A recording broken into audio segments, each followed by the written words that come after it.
जीत नाज़रीन, पूरी दुनिया वांगर अॼु हैदराबाद में जश्न ईद मिलादुन्नबी ज़ोर ऐं शोर सां मल्हायो पियो थो वञे।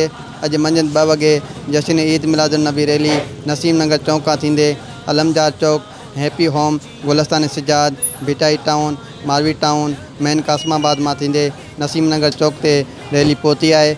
अचो ते तव्हांजा जेके आशिक़ाने रसूल आहिनि उन्हनि सां ॻाल्हियूं कयूं त हुननि जो छा चवणु आहे।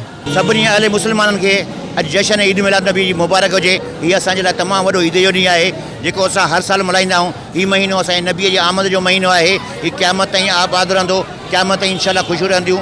ऐं छो त असांजी जेकी दुनिया ख़लक़ी आहे असांजे नबीअ जे सदके अल्लाह सां ख़लक़ी आहे। हीअ अल्लाह जो महबूब आहे। पंहिंजे महबूब जे सदके असां सभिनी ते रहम कंदो। हिन वक़्तु जेके पाकिस्तान ते मुसीबतूं आहिनि बीमारियुनि जूं अल्लाह उनखे दूरि कंदो। ऐं पंहिंजे ताजर कम्यूनिटी तरफ़ां सभिनी पूरे पाकिस्तान जे ताजर हुजनि, दुनिया जा ताजर हुजनि, जे बि कुंड कुछ रहनि था, जश्न ईद मिलाद नबी मुबारक हुजे।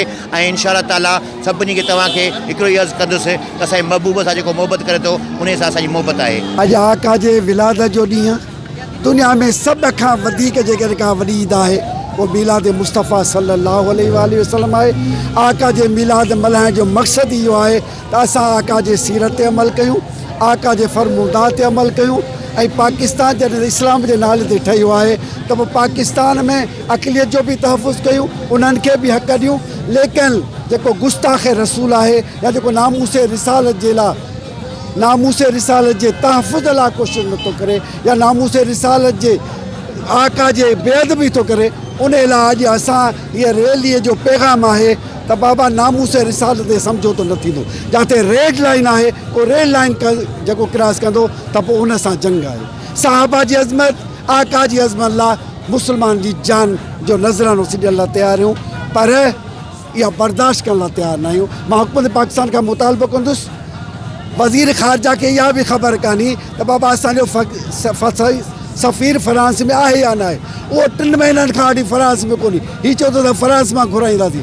बाबा तव्हां फ्रांस सां बाइकाट कयो, फ्रांस जे सफ़ीर खे वापसि मोकिलियो, ग़ैरत ईमानी जो इज़हार कयो, घटि में घटि अर्दगान जेतिरो त कयो जो जॾहिं हुन फ्रांस जे सदर खे चयो बाबा तुंहिंजो दिमाग़ ठीकु न आहे, पंहिंजे दिमाग़ जो इलाजु कर। आउं निहायत ई पारां त तव्हांजो शुक्रगुज़ार आहियां 28 न्यूज़ वारनि जो, जंहिं हिन भलारे ॾिहारे ते नबी पाक सल्लल्लाहु अलैहि वसल्लम जी आमद जी ख़ुशी जे जुलूस जी कवरेज कई आहे। तव्हां मुबारकबाद जे लाइक़ु आहियो, अल्लाह तव्हांखे बरकतूं ॾींदो। ॿियो मां मुतालबो कंदुसि पंहिंजे आशिक़ रसूलनि खे जंहिंजी मोहबत मदीने वारे साईं सां आहे, उन्हनि खे मां इहो अर्ज़ु कंदुसि त तव्हां महबूब जी मोहबत जी निस्बत फ्रांस ज़ालिम हुकूमत जूं या उन मुल्क जे कंहिं बि क़िस्म सां का बि हिते पाकिस्तान में शइ हले थी, पोइ चाहे पेट्रोल पंप आहिनि, खाइण पीअण जूं शयूं आहिनि या पाइण जूं शयूं आहिनि या इस्तेमालु कहिड़ी बि जॻह ते अचनि थियूं, उन हर फ्रांस कंपनी जो तव्हां बाइकाट कयो। जॾहिं तव्हां इन ख़बीसनि ज़ालिमनि दहशतगर्दनि जो तव्हां हर तरह सां बाइकाट कंदो त यकीनन इंशाअल्लाह ताला अव्हांजी निस्बत महबूब जी निस्बत सां बाइकाट करण जो सिलो इंशाअल्लाह ताला उन्हनि जे ज़ालिमनि खे महसूसु थींदो त असां महबूब करीम सल्लल्लाहु अलैहि वसल्लम जी गुस्ताखी करे असां पंहिंजो पाण खे जहन्नम जे वेझो कयो आहे। ऐं यकीनन आहिनि जहन्नमी। ऐं सिर्फ़ु पाकिस्तान जी हुकूमत खां मुतालबो छा कयूं, हुननि खे ईमानी गैरत हुजे हा, हुननि खे ईमानी जज़्बो हुजे हा, हुननि खे कलमे जो हया शर्म पवे हा त जीअं तुर्की जे बादशाह, तुर्की जे सदर खुल्लम खुला वज़ाहती ऐलान करे छॾियो त सभ खां पहिरें मदीने रियासत दावादार जेको मौजूदा ज़ालिम हुकुमरान इमरान ख़ान आहे, इन शइ जी ऐलान करे वठे हा। असां इहो ई अवाम खां पंहिंजे आशिक़ रसूलनि खां मुतालबो कंदासीं त फ्रांसी हर शइ जो बाइकाट कंदो, मदीने वारे साईं जी रज़ा हासिलु कयो। आख़िर अल्हम्दुलिल्लाह अॼु जी हीअ असांजी अज़ीमुशान रैली उलमाए किराम जी क़यादत में हली ऐं इन ई रैलीअ जो असांजो इहो ई पैगाम हुयो, मोहब्बत जो पैगाम हुयो।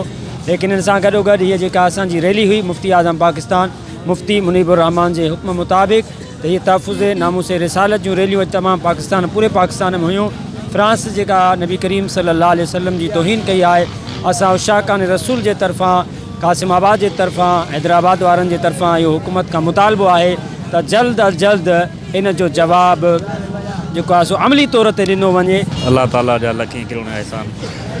अॼु नबी करीम सल्लल्लाहु अलैहि वसल्लम जी विलादत बासादत 12 रबीउल अव्वल शरीफ़ जो ॾियारो आहे। इन ॾियारे ते अल्लाह ताला पंहिंजे मिठे महबूब सल्लल्लाहु अलैहि वसल्लम खे मोकिले करे दुनिया जे मथां एहसान अज़ीम फरमायो। दुनिया वारा गुमराही में गतल हुआ, गुमराही में ॿुॾल हुआ। अल्लाह ताला जहान वारनि खे गुमराही मां कढी करे राह रास्ते हलाइण जे लाइ, गुमराही जे खॾनि अंधेरनि मञा कढी करे हिदायत जे रस्ते ते हलाइण जे लाइ पंहिंजे महबूब सल्लल्लाहु अलैहि वसल्लम खे मबूस फरमायो। अॼु 12 तारीख़ ते अल्लाह जे हबीब सल्लल्लाहु अलैहि वसल्लम जी जश्न ईद मिलादुन नबी सल्लल्लाहु अलैहि वसल्लम जे सिलसिले में न असांजे इन कासमाबाद हैदराबाद में बल्कि पूरो पाकिस्तान बल्कि पूरो आलम इस्लाम, पूरी जेका भी दुनिया है उन दुनिया में तमामु वॾे अक़ीदत एहतराम सां मुहबत सां अदब सां नबी करीम सल्लल्लाहु अलैहि वसल्लम जी विलादत जो ॾाढो मल्हायो वञे पियो।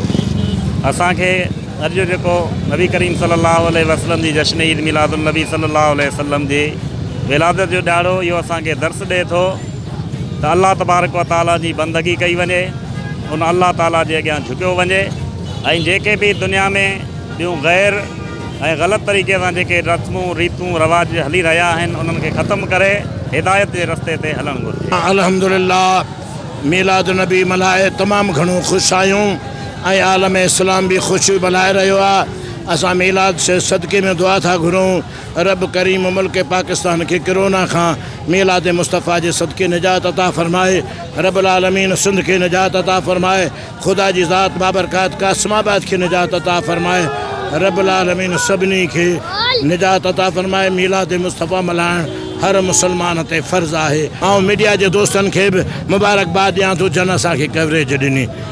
जीत नाज़रीन, सुबुह जो मंझंदि 12 वॻे जेका हितां रैली निकिती उहा नसीम नगर में इख़्तिताम परीद थी आहे। हिते जेके आशिक़े रसूल हुआ असां उन्हनि सां ॻाल्हियूं कयोसीं।